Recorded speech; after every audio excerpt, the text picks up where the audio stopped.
जय हिंद दोस्तों, एक बार फिर से आपका स्वागत है। दोस्तों इस वीडियो में हम लोग सीखेंगे कि क्रेडिट कार्ड और डेबिट कार्ड क्या होता है। इसको दोस्तों एकदम सिंपल भाषा में, आसान भाषा में समझेंगे, इसलिए आप लोग वीडियो को शुरू से अंत तक जरूर देखिए। तो चलिए दोस्तों आज का वीडियो शुरू करते हैं। तो सबसे पहले हम लोग समझते हैं कि क्रेडिट कार्ड क्या होता है। ठीक है, यहाँ पे देखिए लिखा है क्रेडिट कार्ड क्या होता है, तो ध्यान समझिए। तो क्रेडिट कार्ड एक तरह का उधार कार्ड होता है। जी हाँ दोस्तों, क्रेडिट कार्ड क्या होता है? एक तरह का उधार कार्ड होता है। ठीक है, इसकी मदद से आप बैंक से उधार लेकर खरीदारी या भुगतान कर सकते हैं और बाद में तय समय में यानी कि निश्चित समय में वह पैसा बैंक को वापस कर सकते हैं। यानी कि दोस्तों क्रेडिट कार्ड क्या होता है? एक प्रकार से उधार कार्ड होता है। ठीक है, अगर आपके पास पैसा नहीं भी है, अगर क्रेडिट कार्ड है उसके जरिए आप लोग खरीदारी भी कर सकते हैं और भुगतान भी कर सकते हैं। ठीक है, तो यानी कि क्रेडिट कार्ड क्या होता है? एक उधार कार्ड होता है जिसके जरिए हम लोग क्या करते हैं? बैंक से उधारी लेकर के भुगतान कर सकते हैं या खरीदारी कर सकते हैं और दोस्तों एक निश्चित समय में, ठीक है, हम लोग बैंक को पैसा वापस कर सकते हैं। ये होता है दोस्तों क्रेडिट कार्ड। ठीक है, चलिए उसके हम लोग समझते हैं कि क्रेडिट कार्ड कैसे काम करता है। जो क्रेडिट कार्ड होता है वो कैसे काम करता है, यानी कि उससे क्या क्या फायदा होता है, तो ध्यान देखिए। पहला है कि बैंक आपको एक लिमिट देता है। तो लिमिट का मतलब होता है दोस्तों, क्रेडिट कार्ड में एक लिमिट होता है, जैसे 50,000, 60,000 या 1 लाख, इस तक का मतलब ऐसे लिमिट होता है।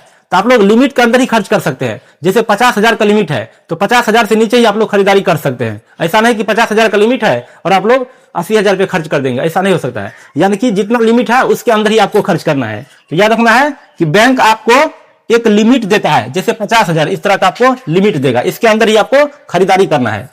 उसके बाद अगला है कि आप इस लिमिट के अंदर खर्च कर सकते हैं। आप इस लिमिट के अंदर ही खर्च कर सकते हैं। उसके अगला है कि हर महीने बैंक बिल यानी कि स्टेटमेंट भेजता है।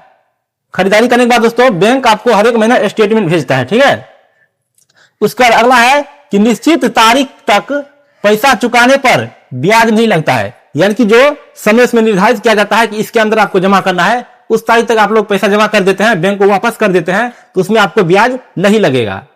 चलिए उसके बाद हम लोग समझते हैं कि देर करने पर ब्याज और जुर्माना लगता है। यानी कि दोस्तों क्रेडिट कार्ड से खरीदारी करने पर अगर आप लोग समय पर पैसा नहीं चुकाते हैं तो उसमें आपको ब्याज भी लगेगा और जुर्माना भी लग सकता है। इसको आप लोग याद रखिए। चलिए उसके बाद हम लोग समझते हैं कि डेबिट कार्ड क्या होता है। क्या है? तो डेबिट कार्ड क्या होता है, ध्यान से देखिए। डेबिट कार्ड एक प्लास्टिक कार्ड होता है। डेबिट कार्ड क्या होता है? एक प्लास्टिक कार्ड होता है जो सीधे आपके बैंक खाते से जुड़ा होता है। यानी कि दोस्तों डेबिट कार्ड एक तरह का प्लास्टिक मुद्रा होता है, प्लास्टिक कार्ड होता है। ठीक है, जो आपके बैंक से जुड़ा रहता है। जब आप इससे भुगतान या पैसा निकालते हैं तो उतनी रकम तुरंत आपके बैंक खाते से कट जाती है। यानी कि दोस्तों आपके बैंक खाता में जितना है पैसा उतना ही आप खरीदारी कर सकते हैं। डेबिट कार्ड का मतलब होता है कि आपके पास में जितना पैसा है आपके अकाउंट में, आप उतना ही रुपया आपको खर्च कर सकते हैं या भुगतान कर सकते हैं, उससे ज्यादा नहीं कर सकते हैं। तो याद रखना है ये क्या होता है, उतनी रकम आपके बैंक खाते से कट जाती है। समझा रहा है? चलिए उसके बाद इसका हम लोग काम देखते हैं कि डेबिट कार्ड से क्या क्या काम होते हैं। ठीक है, डेबिट कार्ड से क्या क्या काम होते हैं, ध्यान देखिए। तो सबसे पहला काम है दोस्तों कि एटीएम से पैसा निकालना। एटीएम से आप लोग पैसा निकाल सकते हैं। ठीक है, दुकान पर भुगतान करना, दुकान पर आप लोग भुगतान भी कर सकते हैं। उसका तीसरा है कि ऑनलाइन शॉपिंग करना, ऑनलाइन आप लोग शॉपिंग भी कर सकते हैं डेबिट कार्ड के माध्यम से। उसके अगला है कि मोबाइल रिचार्ज करना या बिल भुगतान करना। आप लोग मोबाइल रिचार्ज भी कर सकते हैं और बिल को भुगतान भी कर सकते हैं। उसके बाद अगला है बैलेंस चेक करना, यानी कि डेबिट कार्ड के माध्यम से आप लोग बैलेंस भी चेक कर सकते हैं कि आपके खाते में कितना पैसा है। तो यह था दोस्तों क्रेडिट कार्ड और डेबिट कार्ड। उम्मीद है दोस्तों आप लोग समझ गए होंगे। तब तक के लिए दोस्तों जय हिंद, जय भारत।